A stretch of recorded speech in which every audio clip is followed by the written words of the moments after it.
Bobby, thank you for that. I had my mic muted because I was coughing beforehand. Glad you got that. Thank you, buddy. Yeah. As I was saying, welcome into Tappy Vegas, guys. Right now, we're breaking down Matthias Gamrot versus Charles Oliveira. And if you guys look at the bottom left-hand corner, guys, we need some more people joining this Better Green MMA group. Right now, I won the last card, setting a new record. 730 points is a new all-time highest score in a single week, and took over the all-time percentage leader. Bobby, I'm 62.1%. You're 62%. We're right there, dude. We are literally 0.1% away. So I'm glad we're doing this show together, man.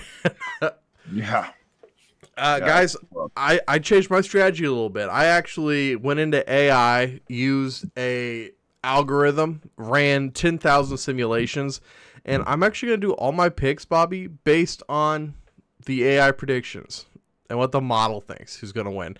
Not that last week, obviously, with the scores, did pretty good. On the show, we didn't do too hot. The week before, we won. So it's fine. Yeah, everybody has losing weeks. So, unfortunately, last week didn't go the way we wanted to. That doesn't mean this week can't. A lot better numbers this week, too. Because a lot of the times last week, you were having to pick methods. And that's gonna hurt you in the long run. Bobby, anything before we start getting into these fights, man?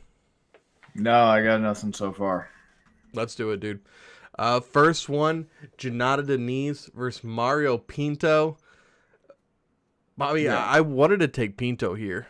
I did, but my prediction models, they really like Deniz here. This is the closest fight that the models predicted. They said that this money line actually did seem correct. The other three we're going to talk about, I'll let you know what it thought. But this one, it does think this is pretty much a coin toss. It had like 56% in favor of Deniz. I want to go Mario because he's like the younger guy. He's a more exciting guy. But this might just be one of those things where, you know, Deniz, he's been in there. He's been doing it at a high level for a while. Maybe he gets the win here. What do you think? I'm not letting some clown-ass clanker take my job and try to tell me what the hell to think about goddamn caveman combat sports. So that clanker can take its Janata Diaz and stick it up D-ass. That's all I got to say about that because I'm rolling in the Ford Pinto, Mario Pinto. Okay. Plus 114 money line and trying to make some profit off here. So until I see some robot balls, I'm putting my human testicle sack on the little desk in front of me and putting these little eggshells in that robot's mouth and moving up and down in a squat-like motion, simulating a bag of tea being steeped. Well, I don't blame you there. I'm doing Deniz money line. Are you just doing Pinto money line then? Yeah, I'm just doing money line. Yeah, this is one of those. It's a nasty heavyweight fight that flip a coin, right? So Yeah. I don't have anything else to say about this fight unless you wanted to break it down anymore. No, I definitely don't. Okay, then let's move on to Luque Alvarez. Bobby, take it away. Yeah, this fight's interesting, but this is another one where you're not going to make any money off of it. If you want to go on Vicente Luque because he's a massive plus 410 underdog, sure, go for it.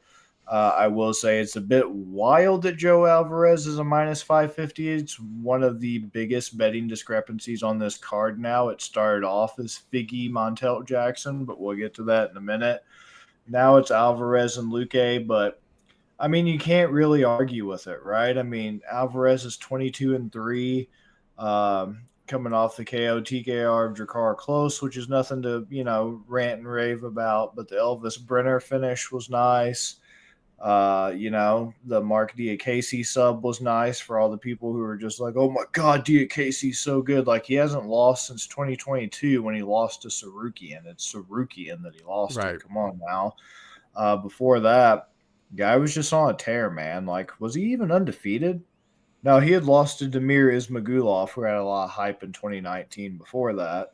But that was his only loss. Damir Ismagulov in 2019 when that guy looked like the next hot thing, and then Arman Sarukian. Other than that, guy's dynamic, round one sub finish, another round one sub finish, KO TKO finish.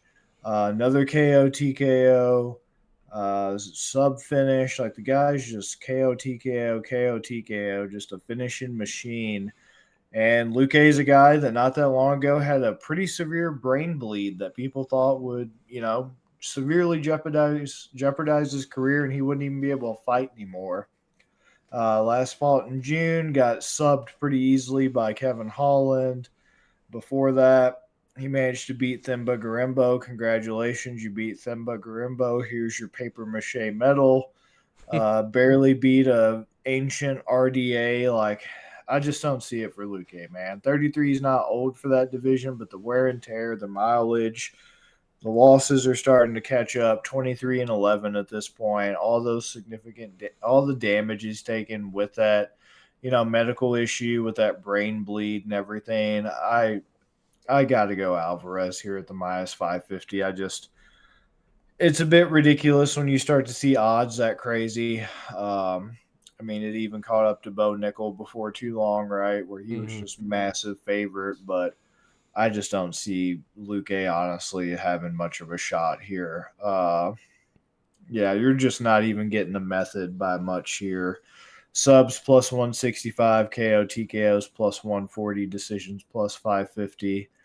I guess I'll just go Alvarez money line on this. I don't even have much to say about this. Sure, there could be an upset, right? There could be an upset, but I personally just don't see it. What do you think? I think that the brain bleed, it killed part of his brain that has the quit in it. He's a dog. Luque season, baby. The prediction model says Luque had like has a 60% chance to win this fight. Interesting. I'm saying they think Luque should be the favorite.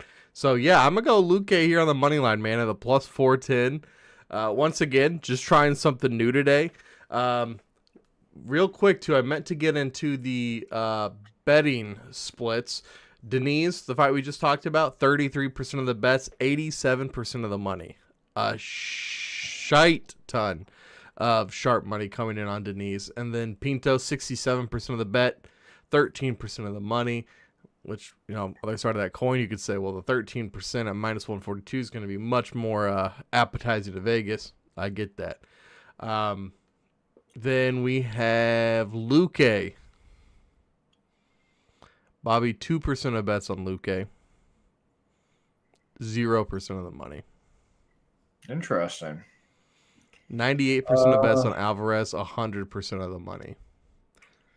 It makes me kind of tempted to go Luque money line just because, and DraftKings is showing only 14% of bets are on Luque. So it's not like Vegas would take a big hit if they had to pay that out. Mm-hmm. At least as it stands now. Obviously, it can radically change. Right. This line's moved a lot, too. Because, Alvarez was minus 345, and now he's all the way up to 550. I just don't like how Luque looked in that Buckley fight, man. That Buckley fight was just... God, and that was... How... Am I misremembering? Did he not ever fight Buckley? I don't remember a Buckley I could have fight. Sworn. Maybe it was Kevin Holland. No, he did. Okay, I was like, dear God. Okay. When did he fight Buckley? He fought Buckley last March. Buckley and Kevin Holland. So, yeah, he both fought of them. Buckley last March? No way. Yeah, March last year. Really? March 2024, Luque fought Buckley. I'm sure if it's showing, then I'm sure that's right. But man, I knew he fought him. I just was like not seeing it at first. I'm still gonna go Alvarez. Gotcha. Yeah, I'm surprised I forgot that one. But anyway, you can't remember all of them. Let's start with the next one. We got Devician Figueiredo versus Montel Jackson. Jackson, huge favorite, minus 325. Figgy plus 260. Right now, looking at the money line, 17% of bets on Figgy, 80% of the money. Huge, huge, huge sharp money coming in on Figgy. 83% of the bets, 20% of the money on Montel Jackson. And then My algorithms are predicting another upset, man. They're predicting Figgy again. So once again, I can get Figgy at a plus 260. I could just go Figgy money line here. I think that's what I'm gonna do. I'm kind of surprised Montel Jackson's such a huge favorite here. I don't, I don't know if they're just thinking that his striking's that much better than Figgy's, or they just don't think that Figgy's looked as good. Which I know Figgy's on the downside of his career, but I think he's still fine. So getting Figgy at these odds, I think I like that, Bobby. And my models like it too. What do you think? Yeah, before this, I was seeing something crazy that Montel opened as even more of a favorite, like almost a minus 1,000 at one point, even more That's so than the insane. bums. I know. And that's what first made me start to pay attention and kind of my ears perk up because Mm-hmm. he's opening as a minus 1,000 even over the bums like Daniel Marcos that he's fought and Blackshear and Hani Ya and Julio Arce, and he's opening up as a favorite over Figgy even more so than Marcos, Daniel Marcos. You got to be shitting me. That just Right. made no sense. And like you said, I get it. Figgy's older, especially for the division. He's, hit or miss in his career at this point. I mean, he's 37, which at bantamweight is ancient. That would be great for heavyweight or middleweight or whatever, but it's starting to lose a lot of that fast twitch, a lot of that athleticism, kind of more at play in those divisions, those lower divisions. But man, this is a bit ridiculous. This is a huge step up for Jackson. And yeah, sure, I think he could do it, right? I think he could, definitely put Figgy's lights out for sure.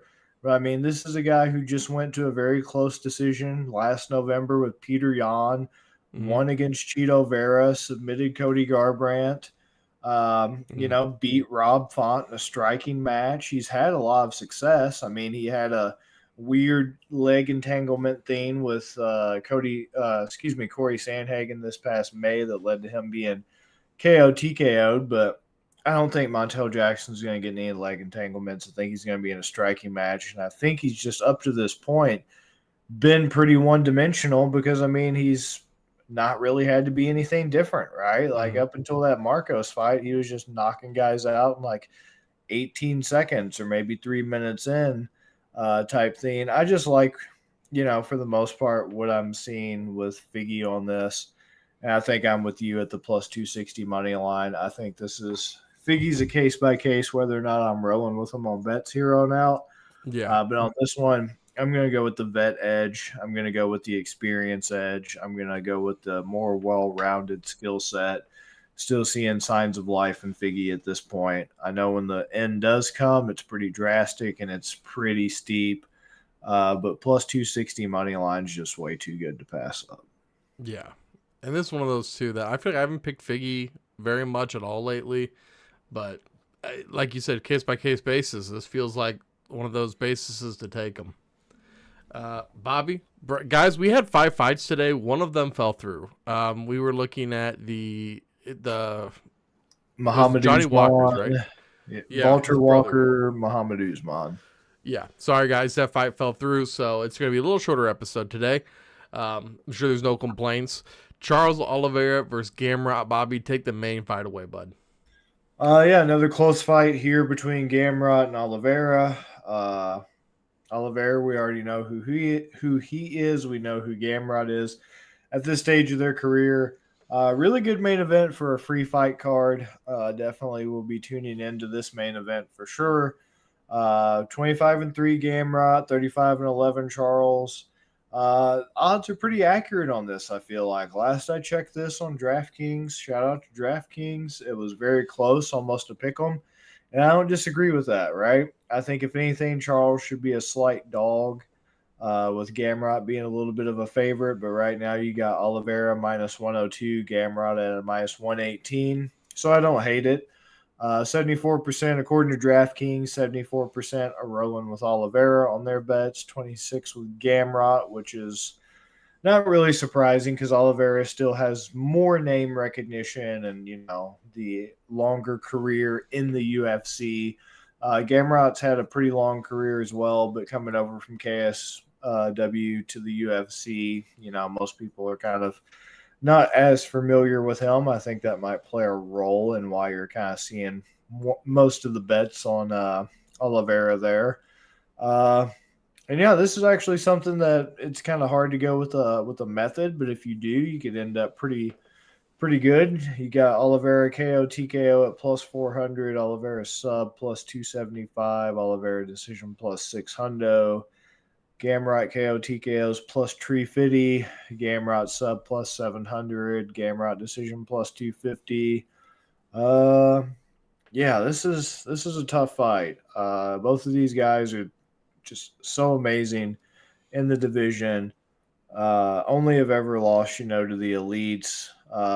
Oliveira, of course, coming off that KO TKO round one loss to Topuria in June, but it's Topuria before that easily beat Chandler, lost to Sarukian, but that was a very close fight, razor close. So Oliveira still, you know, with his wear and tear and his increasing age in that division and whatnot, still a live guy in these fights. Seeing a little bit of decline, but once again, case by case basis, nothing too drastic. I'm going to go Oliveira, and since this is a 5-round fight, what's it looking like if I do the KO sub double method? Since you got KO at plus 400 and sub at plus 275, what am I looking at? That's kind of tantalizing. Yeah, let's see. KO sub for Oliveira. I've got that at plus 150. I think I'm going to roll with it. I think that's what I'm going with. I think over 5 rounds, it's just a classic case of Gamrot has to be perfect for those 5 rounds. All Oliveira needs is one attempt, right? My biggest concern with choosing Oliveira and all of his fights, but I didn't on the Topuria one because I knew Topuria could do it. People didn't think he could, but I believed him, my boy. My biggest concern is the first few minutes, man. Oliveira's chin gets tested in the first few minutes of every round, and if he can't make you crawl atop him and meet his doom, it's pretty bad for him, and he can end up getting his brain a little bit scrambled. But Topuria just lights out, just put the man out before he could even have that attempt, something Justin Gaethje wasn't even able to do. Justin Gaethje rocked him badly, but he was able to do his whole little crawl atop me thing and stall out for some time and end up pulling out the dub. But I don't know. Gamrot's got power, but I don't know if he's got that kind of power. Topuria might be one of the hardest hitters, especially at that weight class right now. 100%. I don't know if Gamrot is. So I think I'm going Oliveira KO sub double method for all those reasons. What do you think? The money scares me. 74% of bets and only 43% of the money for Oliveira. So you're seeing 26% of the bets, 57% of the money for Gamrot. A lot of sharp action going on there, especially in like a close fight. It's usually a good idea to follow the sharp money. But once again, I said just trying something different. This could be just a 1-episode thing. I just wanted to try it and see what happened. The models like Oliveira. They think Oliveira has as low as a 54% chance to win and as high as like a 90% chance to win. So, wow. Yeah, they really think they're pretty confident. I think they put him around 74 to 76% is around where they think he should win. I think they had him at minus, gosh, I feel like it's almost minus 300s. And so when I was, talking to the AI and talking to the system, I was like, he's at minus 102. What do you think about that? They think this is just a bad line, is what it kind of seems like. Because the win probabilities are off. Give me Oliveira here. And I'm thinking I might have an article. I might post some of what I did in an article on our website, bettergreen.com, better, BETTOR green.com. In case anybody else is interested and wants to read about it. It was interesting, and I'm really excited to see how it turns out this week. But once again, Oliveira, you said it. He's one of the most dangerous men in the UFC, submission artist. I think he can get it at minus 102. I mean, once again, we never get these guys at these prices, right? So Right. Yeah, give me Oliveira on the money line. I think it's just going to be good enough for me. We're getting him just about at even money. And then I get all three methods. So I think I like that way. I don't know. The method really likes him and Figgy. Huh. So we'll I see. mean, it'd work out for us. It's going to be interesting to see how this works out. It's a nice little thing to try out just for shits and gigs to see what could happen. Could maybe have a continuing theme here where you pit the human versus the AI or something. I don't know. We'll see how Yeah. it rocks. We'll see how it rolls. That's a interesting thing that you stumbled upon there. So pretty Thank you. good shit. Thank you, man. I appreciate it. Bobby, what are you thinking for Haymaker? Because I could see us going, like, based on what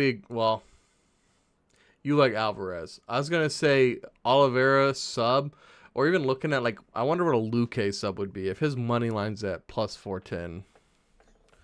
I'm going to look that up real quick. You'll probably get it at something crazy. So I don't know. That one's tough because I feel like I wonder. Let me look up how Gamrot's primarily lost his fights. If Luque by sub is plus 1200. That's pretty wild. That's really good. Then Gamrot's Tapology. What's his breakdown of his losses here? What is he primarily? Damn. So he's only ever lost by decision so far. Interesting. That's why I wonder if it's going to be an Oliveira decision here. Because they're trying to get you to take the under 3.5. And, like, I could see this being an Oliveira submission. Right. But I can also see this being an Oliveira decision. What's Oliveira decision at then? That's probably pretty good too, right? Let's Probably see, some wildness. And then once again, all he has to do is not lose. So right, right. Oliveira decision is plus 600. It's not bad. Also, and then like I said, you just hope he doesn't lose. Right. And then you could do Figgy if you want to do Figgy. And then we're both split on the Denise Pinto. But, I mean, if you wanted to do an Alvarez one, you can. But, like we said, there's not going to be a lot of... I don't even know if there's an option for Haymaker for Alvarez. Yeah, there's nothing on there. It's really going to do anything for you. You know what? Screw it. I'll lob it up and do the Luque sub. Yeah? Just cover the base. Why not? Let's do it, man. In case that computer ain't smoking crack. Hey... Hey, there's smoke coming out of the back. I don't know if it's crack or what it is, but it is smoking. Gosh damn clankers coming here and taking jobs and making predictions and hallucinating and smoking crack and then saying that Vincente Luque has a 60% probability to do something. I got 69% probability to do something to them. So Oh shoot. Let me look. I'm probably I'm showing my cards right now. I'm sure. Gotta hop back over here. Let me minimize this. anybody that's watching the show for a while knows how I feel about AI in all aspects of life, especially combat sports. So where'd it go? Here we go. All right, let's see what it had for Luque. I just want to double check here real quick.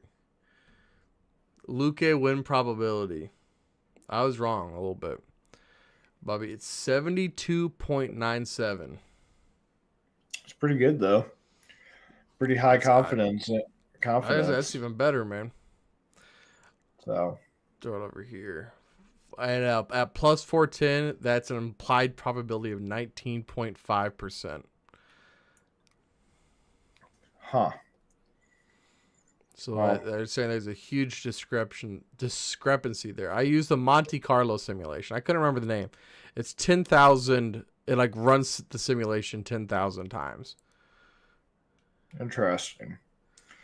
Well, all I gotta say is this thing better be right about this, or else it's gonna get kicked around like all those other videos of robots getting their asses kicked. That's all I gotta say. I'm gonna be hunting it. I was gonna say this clanker. I'm gonna throw this up too real quick. Just nerd for a second. Bobby, can you see this on your end? I can see Might be what you're kind of hard displaying. to I just see. can't read it. I just Yeah, can't make out. that's okay. Yeah, if I decide to post it, it'll be this type of stuff. But move it over just a little bit. There we go. All right. So the red line right here is the like where the money line is. Oh, Money okay. line for Oliveira. This is the Oliveira one I was talking about. And then everything on this side is like the further you go this way, the higher likelihood that Gamrot wins. And the higher you go this way, the higher likelihood that Oliveira wins. So you want to be on the side that has more possibilities. I see. I see. That base is bigger. Okay. Yeah. Yeah. And so that's kind of like what I'm doing with these. It's weighted submission weight versus takedown weight. So like if Gamrot's the better wrestler, he's going to take Oliveira down. They're weighed that versus submission with Oliveira, how good he is with the submission aspect. And then it also takes, I pulled the stats from UFC stats and used that, so it took their striking into account too. Hell yeah. Interesting. Yeah. So, I mean, it's just kind of a neat thing I tried. We'll see how it turns out this week. But, yeah, maybe I'll have an article about it if other people might think it's interesting too. Yeah. Yeah, it's definitely interesting stuff you found there. It's good shit. So we'll see what that little wire back can do. Your back is crazy. All right, Bobby. You got anything before we get out of here, man? No, it's a pretty decent card. Next week should be okay. And wow, can't believe Pereira decided to just walk forward. Who the hell would have thunk it? Just walk forward and make him scared of you. Why didn't he do that the first time?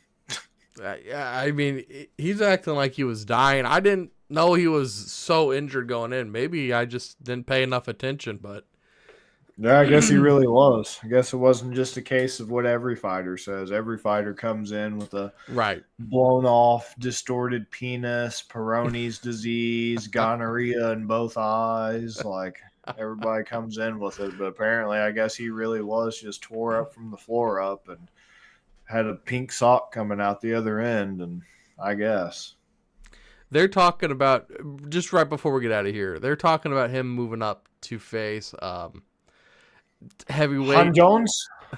Han Jones? Not Han Jones? Not Han Jones. Talking about the man on the other side of the pond. Oh, Tom Aspinall? They're talking about him facing Tom Aspinall. How he's going to get demolished by Aspinall. Well, he himself, after the fight, was like, I didn't want to say anything because it was not the right time because, his brother just passed away. Mm-hmm. But he was talking about in the press conference he wants to fight John Jones on the White House card in July next year. So he still wants to be a heavyweight just against Han Jones. Why would you not want to go after the champion? I guess he thinks the July fight with John Jones still with the name recognition on a White House card that's going to get a lot of hype would probably be the moneymaker, which I don't disagree with if it could happen, but it's not going to happen. Yeah, I agree. I think it's probably more of a fan thing talking about him moving up to heavyweight to fight Aspinall. But do you think he would get buried by Aspinall? Aspinall would have to probably grapple at that point. I don't know.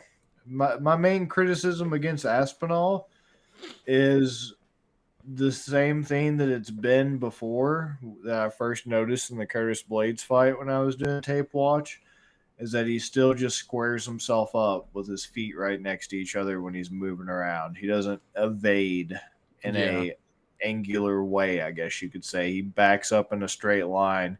He gets caught flat-footed a lot. He just is a little bit goofy sometimes with his carelessness and his striking exchanges. So it'd be interesting. I definitely don't know if Pereira necessarily has the frame for heavyweight. I know he's a tall guy and all that, and he walks around at like 220, but I mean, Tom Aspinall still has 30 pounds at heavyweight. If he's not going to cut weight or whatever he thinks he's going to do, it's still a 30-pound discrepancy. And Hell, that's if Tom Aspinall's not even cutting. I don't know if he is or isn't. So, right. Yeah, hey, good points, man. That's all for today, guys. We'll be back next. What card's next week, Bobby? Is that the Aspinall card next week? that one's I know my girl Jasmine Judavicious is on it. Oh God, it's DeRitter and Brendan Allen. Oh, for real? Yeah, DeRitter and Brendan Allen. And we got Kevin Holland and Mike Mallow in the main co-main. Gotcha. Yeah, the Aspinall's the next one. Okay. Actually, that's going to be a pretty good card. You're right. Yeah, it's not bad. It's not the best, but it's all right. Oh, yeah, I forgot the Aspinall card was later this month because the rest of it is just so meh. After Umar and Mario Batista. Dear God, they're putting Verna Jandiroba in a co-main event on a pay-per-view. What the fuck? Somebody play the sleeper. What the? Who's she fighting, Bobby? That'll tell you all you need to know. Yeah, I know it's Mackenzie Dern, but it ain't even worth it at that point anymore. That's all you need to know, Bobby. As a 5-star Gooner rule, it still ain't worth it. Still ain't worth it. My man Hamdi, though. Oh, Hamjob Abdulwahab. What? Oh, dude, they got him going up against Chris Barnett, though. This is such a dystopian nightmare, dude. Fuck. This is just like my favorite novel, The Handjob's Tale, dude. They're going to come away and take away his rights. And they're in Saudi Arabia, dude. Do you know how repressive they are to women? Well, no wonder Ikram Al-Skarov's on this card, then. That's in Saudi. Right? I can't believe Saudi gets all these cards, dude.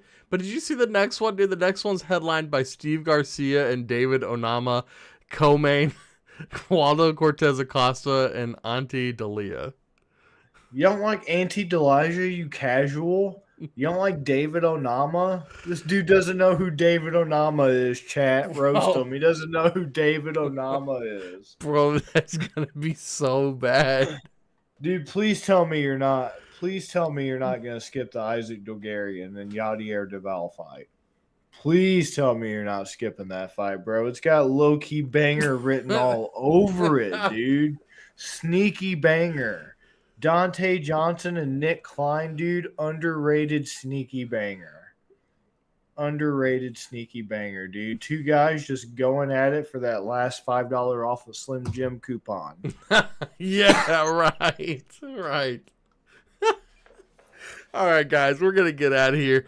Enjoy Thursday Night Football. Thank you guys for watching. Once again, we do these every Thursday night. So please, if you're able to, hop on, join us, talk some UFC. We'll see you guys later. Peace, guys. Peace.